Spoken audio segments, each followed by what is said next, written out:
thought I found my forever person. The late night talks, surprise gifts, meeting the family, it all felt so real. Then I found a strange receipt. One DNA test later, my perfect love story crumbled into a nightmare of lies I never saw coming. Before it all happened, I was just your average 28-year-old trying to figure life out in Chicago. My apartment was small but cozy, decorated with thrift store finds and photos of friends who'd become my family since moving here after college. I had a decent marketing job, a close circle of friends, and enough savings to occasionally splurge on concert tickets or weekend trips. My dating life was a series of coffee meetings that went nowhere and situationships that fizzled out by month 3. Nothing serious. Nothing that made me believe in forever. Then came that rainy Tuesday in April. I ducked into this little bookstore cafe to escape a sudden downpour, ordering a latte while I waited for the weather to clear. I remember scrolling through my phone, half listening to the soft jazz playing overhead, when someone bumped into my table, spilling my coffee everywhere. That someone was Alex, tall, with kind eyes and an apologetic smile that made my heart skip. He insisted on buying me another coffee, and somehow one drink turned into 3 hours of conversation. We talked about everything: our favorite authors, dream vacations, childhood memories. The rain had stopped hours ago, but neither of us noticed. What followed was something straight out of a romance movie. Spontaneous picnics in the park, with my favorite foods he'd somehow remembered from our first conversation. Handwritten notes left on my windshield before work. Meeting his parents on our 3rd date because he couldn't wait for them to meet the girl who had him smiling at his phone all day. I still have the playlist he made for me, songs that reminded him of us. He even remembered my best friend's birthday, showing up with her favorite cupcakes though they'd only met once. Everything was perfect. Too perfect, I realize now. Maybe that should have been my first warning sign. If you've ever had that gut feeling something wasn't right, stick around. My story might save you from the heartbreak I couldn't avoid. Because sometimes, the people who seem too good to be true are exactly that. And the truth, when it finally surfaces, can destroy the life you thought you were building. 6 months into our relationship, Alex suggested we move in together. Why waste money on 2 apartments when we spend every night together anyway, he'd said, kissing my forehead. It made perfect sense. We found a beautiful 2-bedroom with a view of the city skyline. Alex insisted on covering the security deposit as a surprise, telling me to save my money for decorating our new home. I remember standing in that empty living room, his arms wrapped around me from behind, as we planned where each piece of furniture would go, and talked about hosting dinner parties for our friends. The first odd moment came a week after we moved in. I was unpacking some of his books when I found a driver's license with his photo, but a different name. When I asked him about it, he laughed it off. "Oh, that old thing. From college. We all got fake IDs to hit the bars in town." He took it from my hand and tucked it into his wallet. Stupid souvenir I should have thrown out years ago. I believed him. Why wouldn't I? Then came the inconsistencies in his stories. He'd mentioned growing up in Seattle with 2 older brothers, but when his mom called one night, I overheard her asking about his sister Emma. Later, when I brought it up, he got unusually defensive. "I never said I didn't have a sister. You must have misunderstood." But I hadn't. I specifically remembered asking if he had siblings during our first date. The conversation moved on, and I convinced myself I was being paranoid. The phone call started around month 8. He'd step outside to take them, speaking in hushed tones. Sometimes he'd be gone for 30, 40 minutes. When he'd come back inside, his explanation was always work-related. "Client crisis," he'd say, or "the Tokyo office needed clarification on the proposal." But his marketing firm didn't have a Tokyo office, at least not according to their website. What really struck me as strange was his relationship with my family. After just 2 visits to my parents' home, He knew more about our family history than some relatives. He asked detailed questions about my grandmother's antique collection, my father's investment portfolio, even the property lines of my parents' lake house. My mum was charmed, telling me she'd never met someone so interested in our family. "He really wants to understand where you come from," she'd said. At the time, I thought it was sweet. One weekend, I came down with a terrible flu. Alex insisted I stay in bed while he ran errands. Half asleep, I heard him in the next room talking. "The timeline needs to be moved up." "Yes, I'm sure. They don't suspect anything." When I asked him about it later, he claimed he was on a conference call. Something in his eyes made my stomach knot, but I pushed the feeling away. Everything changed on our 1-year anniversary.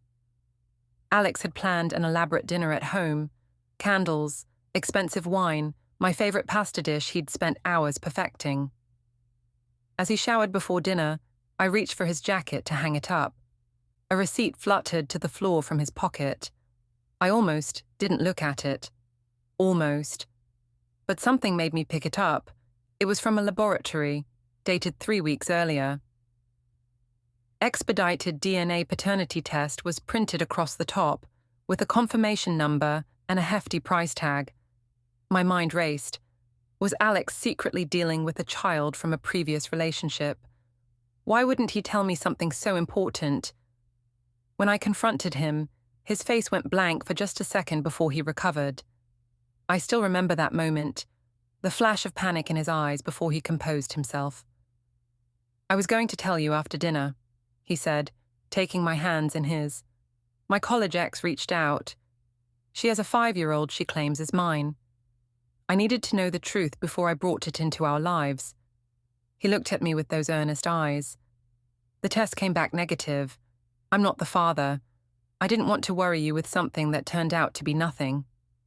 His explanation made sense. I mean, who would want to drop that bomb on their partner if it wasn't necessary? He spent the rest of the evening being extra attentive, proposing a weekend getaway to make up for keeping secrets. I should have been relieved. Instead, I lay awake that night, listening to his steady breathing beside me, wondering what else he might not be telling me.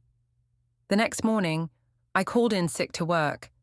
As soon as Alex left for the office, I started searching. I'm not proud of it, but something didn't feel right. I checked his laptop first, password protected, which was new. His desk drawers were meticulously organized, nothing out of place. It wasn't until I checked the recycling bin on his phone that I found it. Deleted searches for how to access sealed adoption records and proving biological relationship without subject's knowledge. That night, I couldn't sleep again. My mind kept circling back to small details. How he'd asked for a strand of my hair once, claiming it was caught in his sweater. The time he'd been oddly interested in a cheek swab DNA kit my friend had gotten for Christmas.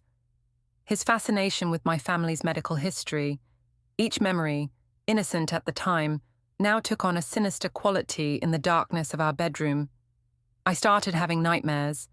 Faceless people chasing me. Alex watching from a distance, his features slowly morphing into someone I didn't recognize.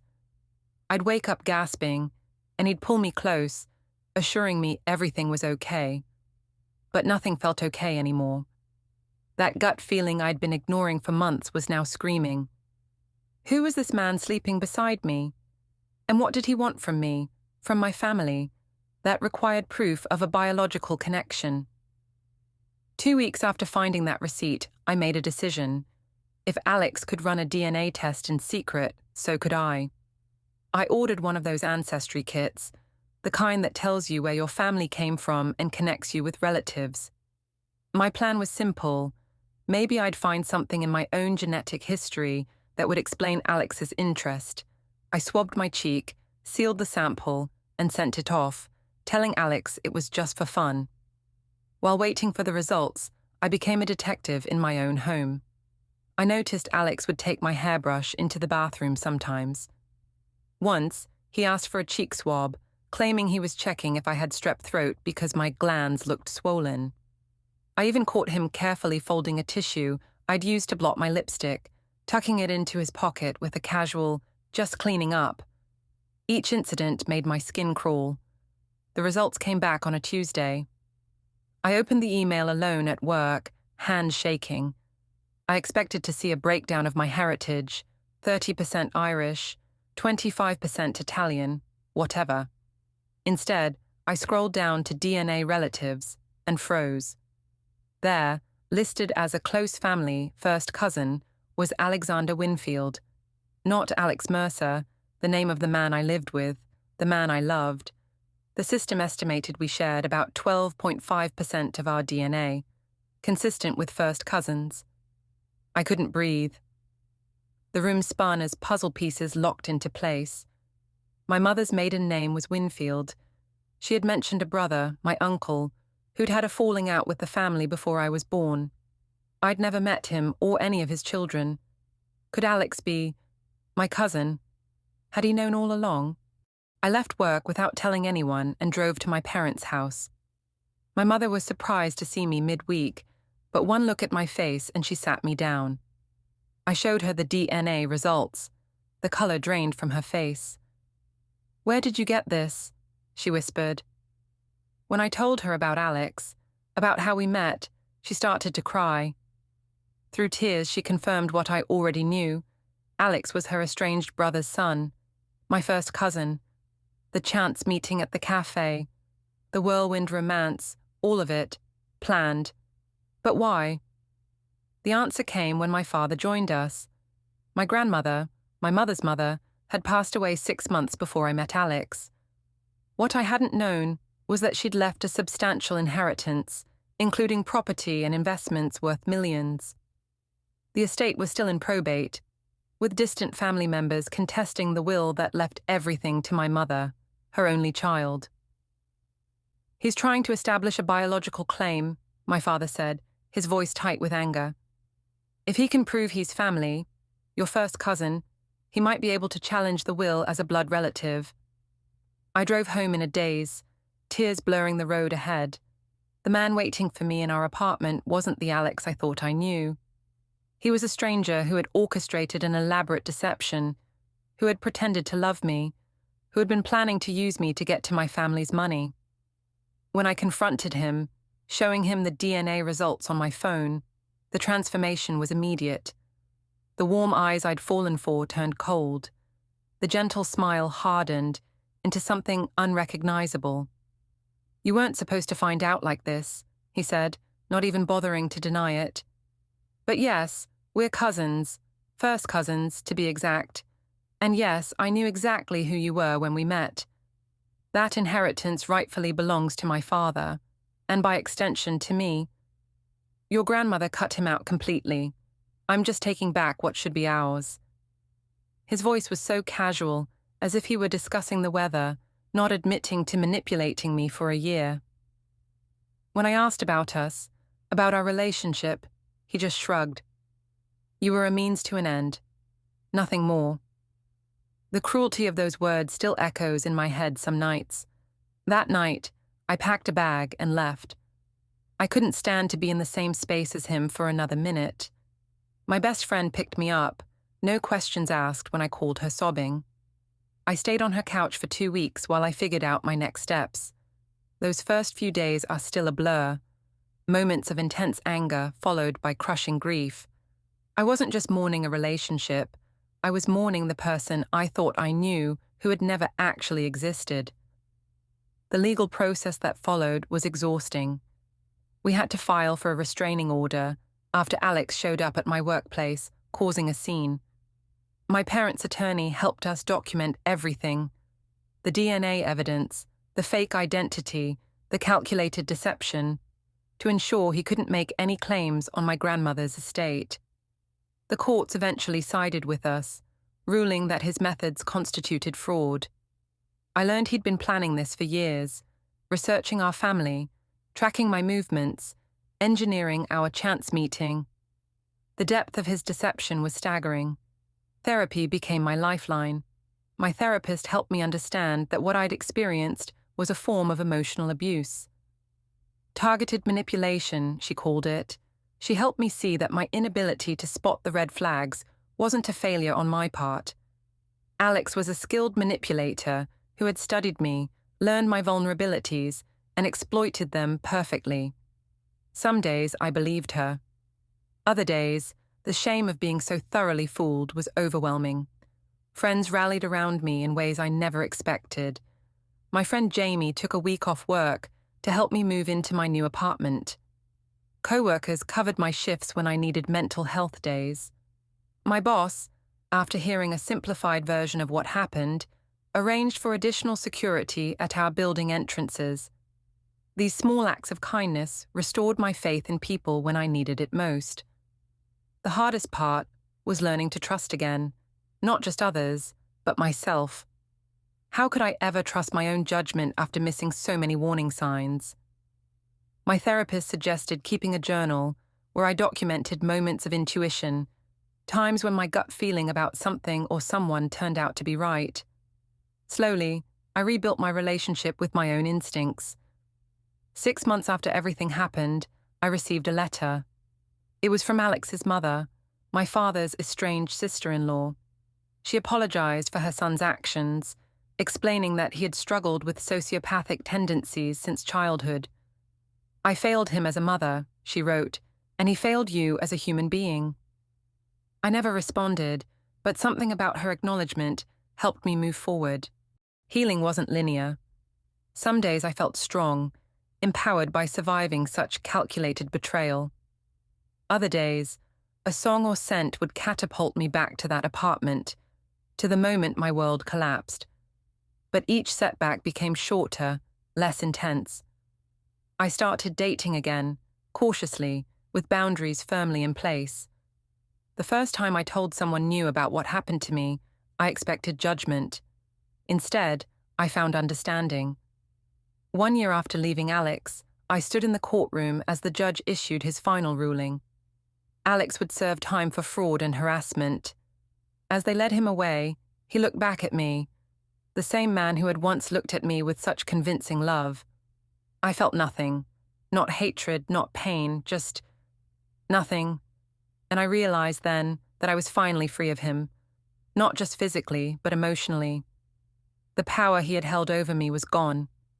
It's been 2 years since that DNA test changed everything. In some ways, I'm grateful for what happened.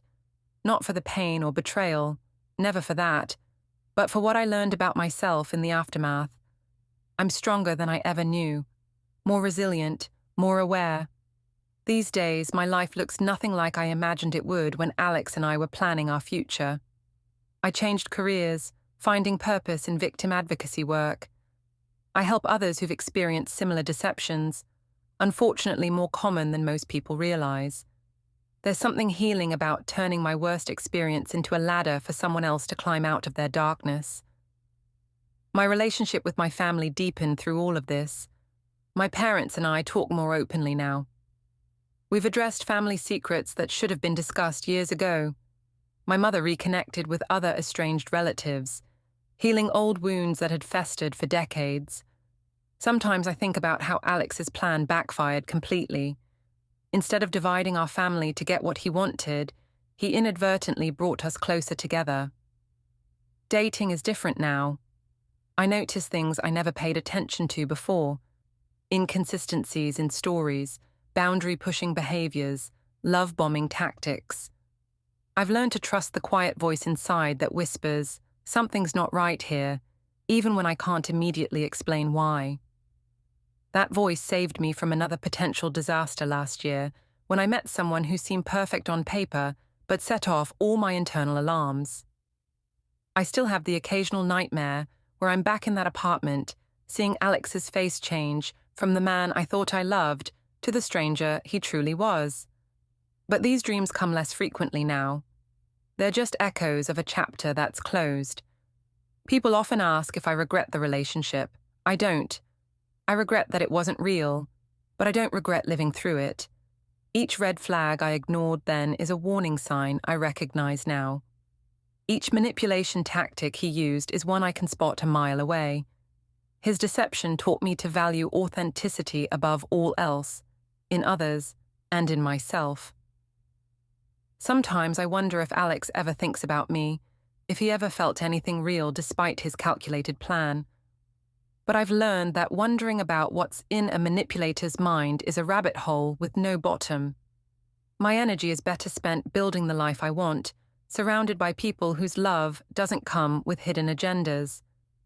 If you're watching this and something in my story resonates with you, that gut feeling you've been ignoring, those explanations that never quite add up, that person who seems too invested too quickly, please listen to yourself. Your instincts are trying to protect you. Don't silence them for love. Share this video with someone who needs to hear it. And remember, your worth isn't determined by someone else's lies. This isn't the love story I thought I was living.